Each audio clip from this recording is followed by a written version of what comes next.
Hi, I'm Liselle and welcome back to my channel where I talk about all things writing, traditional publishing, and a little bit of reading.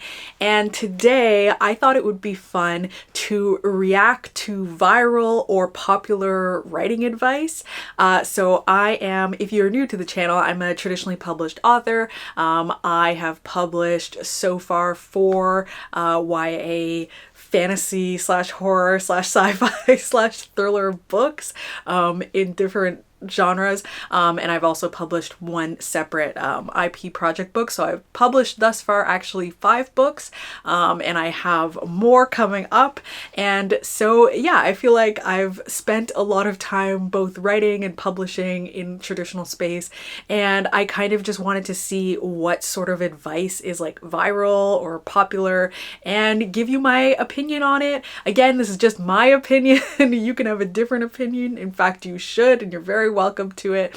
I just thought it would be fun to kind of look at what's out there and kind of give you my perspective on it. I'm not often online like looking at different pieces of advice either, so it's also kind of like a fun time for me to see if there's something new that I never thought of that I can kind of bring into my own writing practice. So basically what I'm going to do is I'm going to go on Tumblr and I'm going to look at some of the most popular, most viral writing advice pieces they have on there and just kind of, yeah, share my opinion with you. And so hopefully this is a fun video for you to watch. And yeah, let's go ahead and get started. This says, if you're trying to get into the head of your story's antagonist, try writing an "Am I the Asshole" Reddit post from their perspective, explaining their problems and their plans for solving them. Let the voice and logic come through. I actually love this. I think this is such like a good, fun writing exercise. If you don't know, on Reddit, there are these threads called "Am I the Asshole?" where people basically share a scenario, something that's going on in their life, and then they ask, you know, am I the asshole? Basically, like, am I the one in the wrong here, or is the other person actually in the wrong? And I think this would really be an interesting post to, like, an interesting thing to do for the villain in your story, to play with their motivations and like see their perspective and what do they think of this. And I think it would be really cool, especially if you make it so that it becomes sort of unclear whether or not they are actually the asshole, because I feel like a good chunk of these "Am I the Asshole" Reddit posts, like, it's so clear that they're the absolute worst person.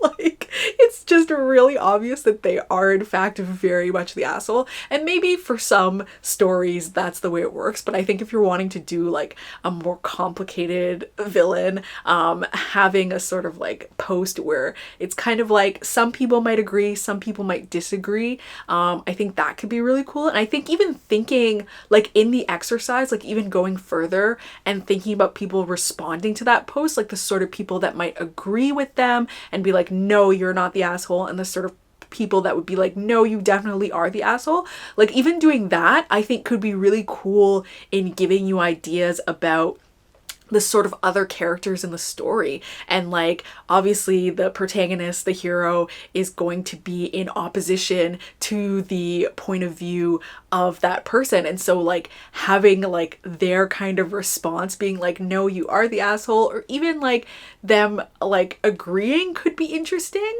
Like if they were like, I actually don't think you're the asshole, and that's something to play with in the book, of like how they come to that and like them kind of starting to understand the villain but still kind of being like, but it's not okay. I think that would be so interesting. Like, I actually really love this as a tip because it just feels like something that would be a really helpful exercise. And I could see this being the sort of thing that like I'm thinking about like a writing class or something like that, that would be like something really fun for people to do and just kind of try it out. So yeah, I love that. I think that's actually really good.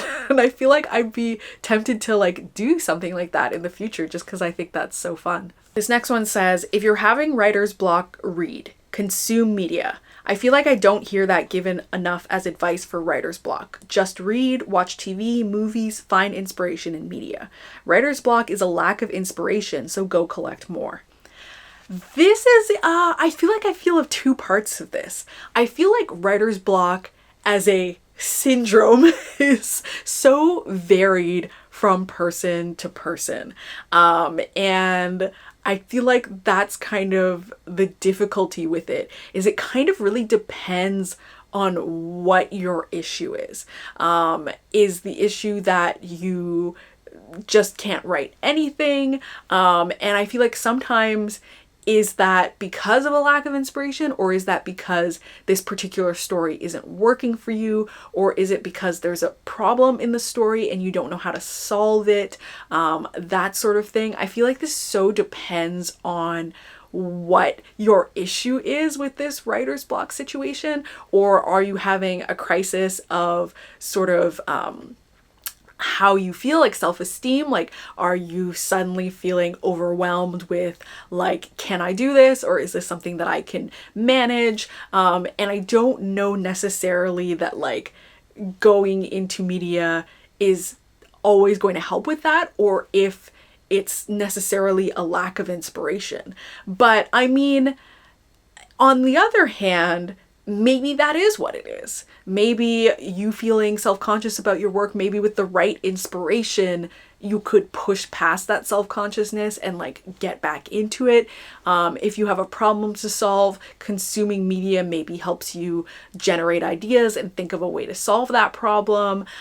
If the story's just not right, maybe being inspired by something kind of makes you feel like this story isn't making me feel like that made me feel, and so maybe this isn't the story for me. So I'm kind of two minds of it. In one way, I'm like, oh, maybe it is like a lack of inspiration. And another hand, I'm like, I don't know, maybe it isn't. I feel like when you're experiencing writer's block, I feel like it's helpful to think of what the root problem is and what it is that's kind of stopping you from doing that.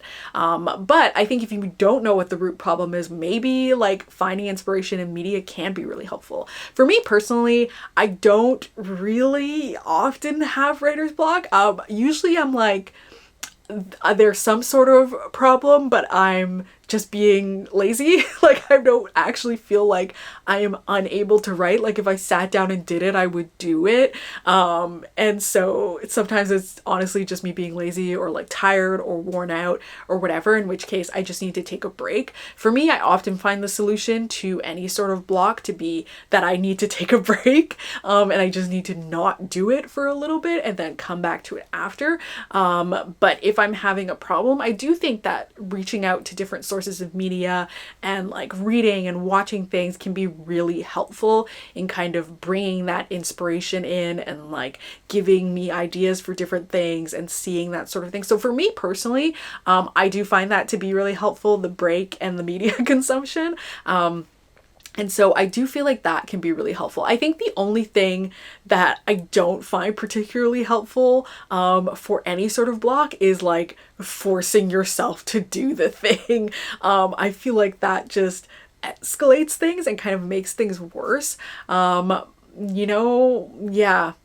I just don't find that to be super helpful. But yeah, so I guess like overall, I do like this advice, but I do feel like at the end of the day, finding the root problem of the block is kind of the best way to help you, I suppose, sort of triage what you need in order to get out of it. This one is talking about how to avoid white room syndrome. They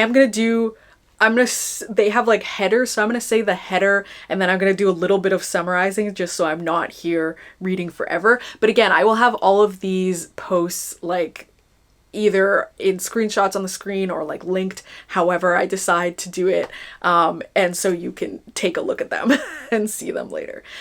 So this how to avoid white room syndrome. So a common problem writers face is white room syndrome when scenes feel like they're happening in an empty white room.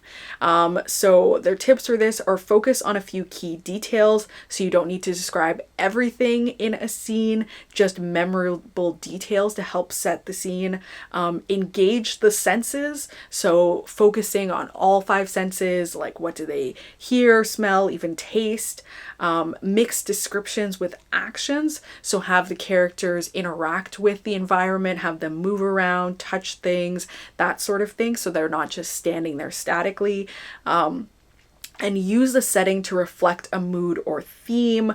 So, you know, a stormy night can enhance tension, warm sunny day can create a moment of peace, etc., etc. And so that's their tips for the White Room Syndrome. I think this is really good. I really like this, and I feel like this is a resource that I'm gonna come back to because for me personally as an author, I have trouble picturing things in my head, and because of that I rely heavily on sort of like outside sources to help me with description. So I'm often on things like Pinterest. I am often looking up visual aids to help me with describing things. This is also why I set my books in the real world, in real settings, because then I can also pull photos and videos and memories from that real place to help me put something together. But a very bad habit of mine still is that I will go into a scene and I will not have described the scene well, because of course, like, I can't see it. My head is essentially a white room with foggy images moving around, and so I'm not thinking of those things. And so what I ended up developing as like a way to help me with things is that I would start setting the scene right in the beginning of the chapter, so that I could make sure that I would do it. But this habit can lead sometimes to a giant setting dump in the beginning, and then the character's just like standing there throughout the rest of the scene. And that's something I really actively have to work on in my writing, because again, these aren't things that I'm picturing in my own head, and so it is inorganic really for me as a person to be thinking about where people are in space. Like, even when I read books, like, for the most part, if I'm picturing something in my head, people are just floating around anyway. Like, I can't see what they're doing. I appreciate the descriptions because I'm like, oh, that's interesting, or the writing flows well, or that's nice, and I can maybe like create some vague sense of something, but I'm not great at that, and so it is difficult for me to put that into my writing. And so I do rely on things like this, like these cues of, okay, I have to do something with 5 senses, I have to talk about different senses, and okay, I can't front load all the description in the beginning, they have to move around and touch different things. I also think it's really great to talk about just describing a couple memorable things in the room, because sometimes something that I will see in writing or books that I'm like, I don't know that this is the best way to do this, is like the need to describe absolutely everything in the room. So we're going into a bedroom, this is where the bed is, this is where the door to the bathroom is, this is where this is, this is where this, and like absolutely everything in the room, and not everything in the room needs to be described. You really can just like focus on those highlighted things, like enough to create a scene. Especially when you think of, you know, if someone's going into a bedroom, there are certain things that people have already pictured or are associating with a bedroom, which is that there's a bed, maybe a couple of nightstands, maybe a dresser, door to a closet, maybe if there's an ensuite, door to a bathroom. That's it. That's good. And so you can kind of just go into the key details and people will just fill in those spaces with those extra things that you're adding. And so I actually think this is like a fantastic resource, especially if you're like me and you can't really picture those things in your head, and you need those reminders to kind of spread out description throughout a scene and you have to do these things manually. I think that can be really helpful, and I actually really like this. I will be saving this. I will be using this. This advice is, I'm begging you to write for yourself, but readers don't like who cares. The only reader of your story that you should care about is yourself. Do you like your story? Yes, then it's perfect. This one, I think for me, this like depends on your goals for your story.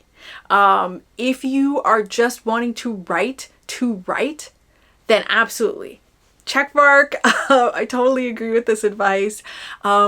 But if you are writing for publication and you want to share the story with other people, that's when I'm like, And I feel like it's hard with this sort of advice because it's, you know, it's meant to be uplifting. I think this is really something that is there for people that feel a lot of doubt about their work and who are maybe like overly concentrated on how other people are responding to their work or might respond to their work, who are changing things about their work just to satisfy other people. And when I think about it in that way, then I'm like, yes, of course, then, you know, write what you want, write for yourself.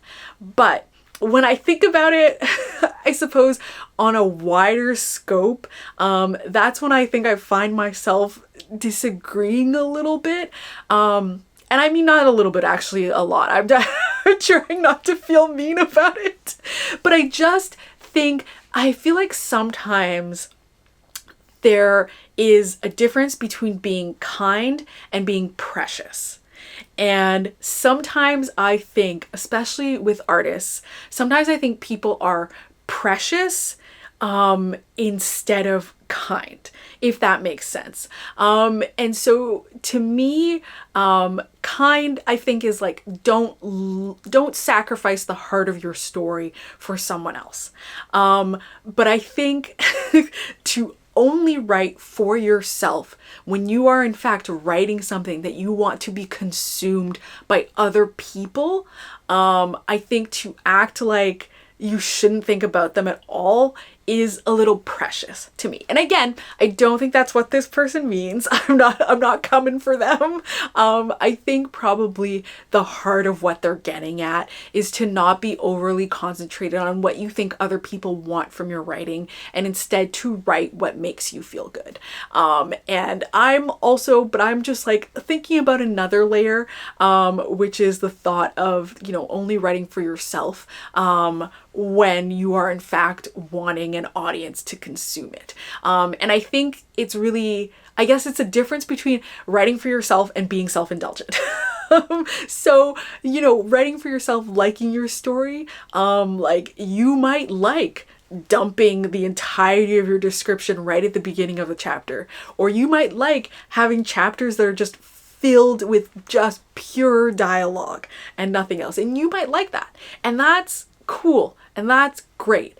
But if the style of sort of writing and books is that the average person will not like that at all, then it's sort of like you can't be surprised if when you put the book out for public consumption, it is not for a lot of people. That's, I think, essentially what I'm getting at. I feel like when you are writing, there's a balance between what you want and the story that you want to tell, and making things accessible for a reader and for other people that you want to read it because you want other people to read it. For example, there are lots of times when I'm world building and I wish I didn't have to explain something. I wish that people could just, you know, just like hand wavy, just like accept what I've told you and don't think too hard about it and just like roll with it. And of course, some people will be fine with doing that. But I also understand that a lot of fantasy readers do expect these things to be explained or to make sense in a certain way.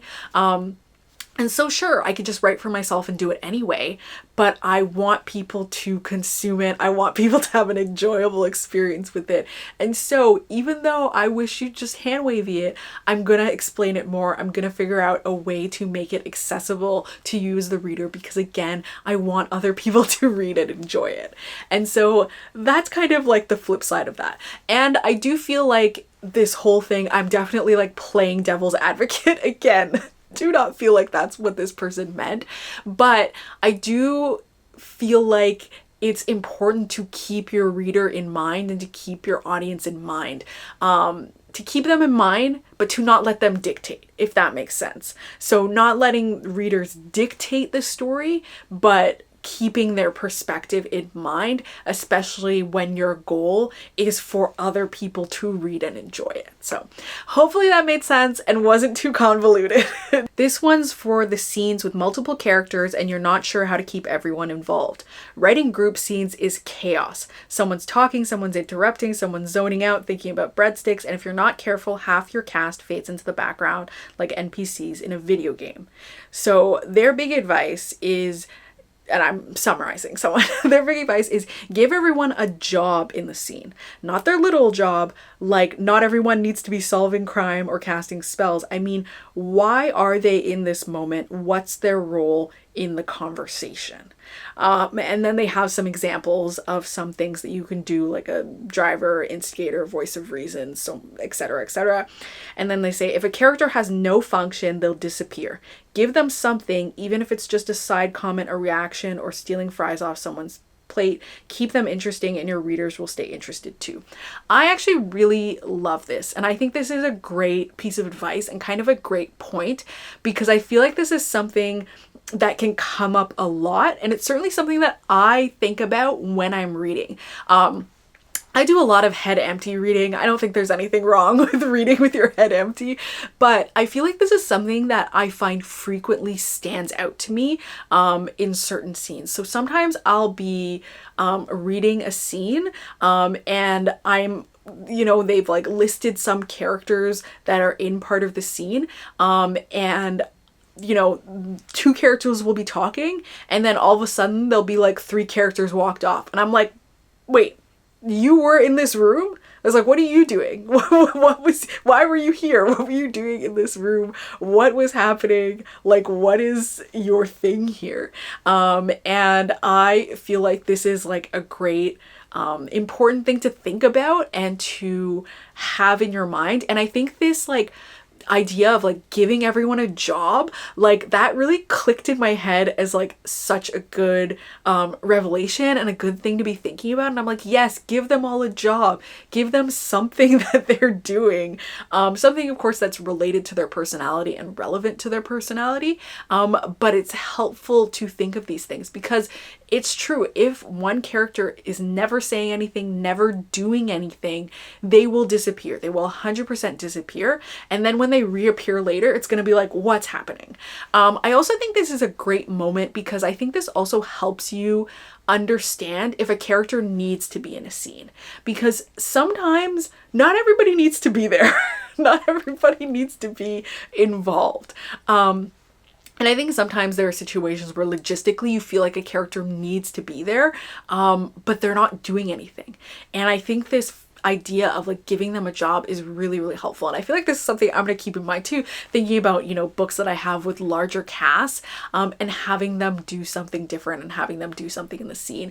I really think about this when I think about my first book, Blood Like Magic, where there's this very large family.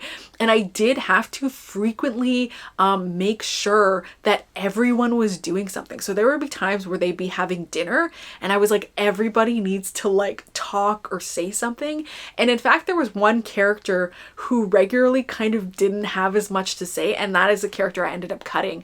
And it was kind of like, oh yeah, you really didn't need to be there. You in fact weren't serving anything in the scene. You were disappearing, and it was because you didn't need to be there. And so I feel like it's also really great for that, as I said. So I love this. I think this is a fantastic piece of advice. I feel like I'm liking a lot of this advice, and I mean, these are the top posts, so they are, you know, I guess it makes me think these are viral for a reason.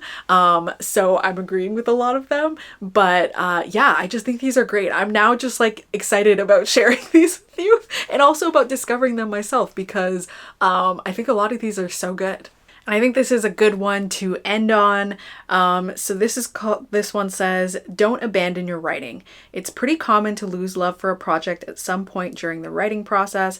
If that happens, it's always okay to step away. But, and this is the important part, don't quit. Take a break, give yourself a breather, but always remember to come back. Your story deserves to be told. And this one, I disagree with. To me, quit. Quit if you want to quit. There's nothing wrong with quitting. I am a huge proponent of quitting. especially in writing. I feel like sometimes you need to quit. And sometimes I feel like you spend more time suffering with a story that you don't even like anymore because you don't want to quit, because you're like, oh, I invested all this time, whatever, into it. I have to stick with it. No, you can quit. It's totally fine to quit. Again, as they said, you know, you can leave it and come back. You don't have to quit forever.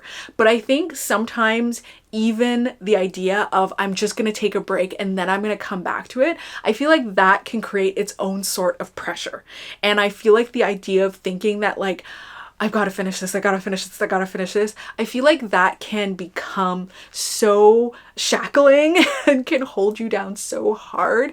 I feel like sometimes quitting is such a relief. It is such a relief. And I feel like sometimes quitting can make you feel better. For me personally, I quit on stories all the time. I do it constantly. I do it so often. I will just quit and I'll just move on to another story. I will say for me personally, I have a lot of book ideas, and so I always feel like I can jump to something else. And sometimes I quit things and then I do go back. I don't abandon it forever. But I think if I had taken a break, I didn't see it as quitting. I was like, oh, I'm just taking a break. I don't think things would have gone over well. I feel like sometimes you do just need to quit. And I feel like sometimes society is like overly concentrated on like push through suffering and push through hardship and like stick with it. Like you gotta stick it out, man. And I just feel like you don't.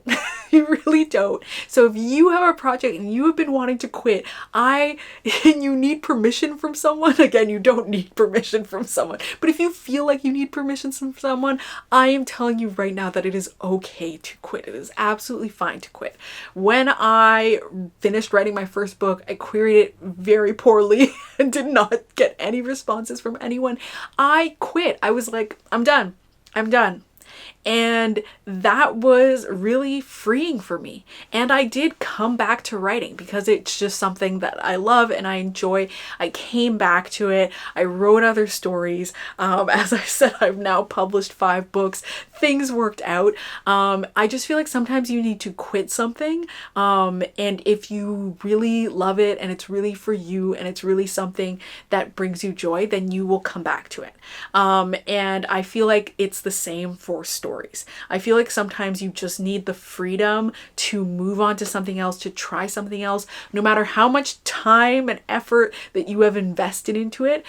Sometimes you need to be able to remove yourself from it in order to come back to it later. And sometimes you never come back to it at all, but what you've moved on to is something that brings you so much more joy and so much more enjoyment and ends up being like the story for you and the story of your heart. And so I feel like maybe this, I don't know, I feel like this is a good way to end on for me. I think giving yourself permission to quit is great. And I think that quitting does not make someone a failure. I think sometimes quitting is just what you need to do for yourself. And so, yeah, I think that's the only piece that I like wholly, I'm like, nope, I wholly disagree with this. But I thought that would be kind of, I don't know why I thought this would be the best way to round out. Maybe I should have rounded out on something that I agreed with. But that's not what I chose to do. So here we are. But yeah, that's it for this video. I hope you enjoyed hearing me kind of like share my thoughts about these pieces of writing advice or tips. Tumblr, not something I was looking for writing advice or references, but now I'm like, this is really good. Like, this is really helpful. This is the place to be. This is not only a website that I go to look for SimCC content. It has other things on it, which I'm sure many people already knew. But yeah, I mean, I recommend checking it out. But that is it for this video. If you liked it, please give it a thumbs up. If you haven't subscribed already, please subscribe. And if you want to share your opinions on any of this advice or share any advice that you have heard that you really liked, feel free to drop those in the comments for everyone to see and talk about and engage with. And that's it. Yeah, thank you so much for watching. Bye.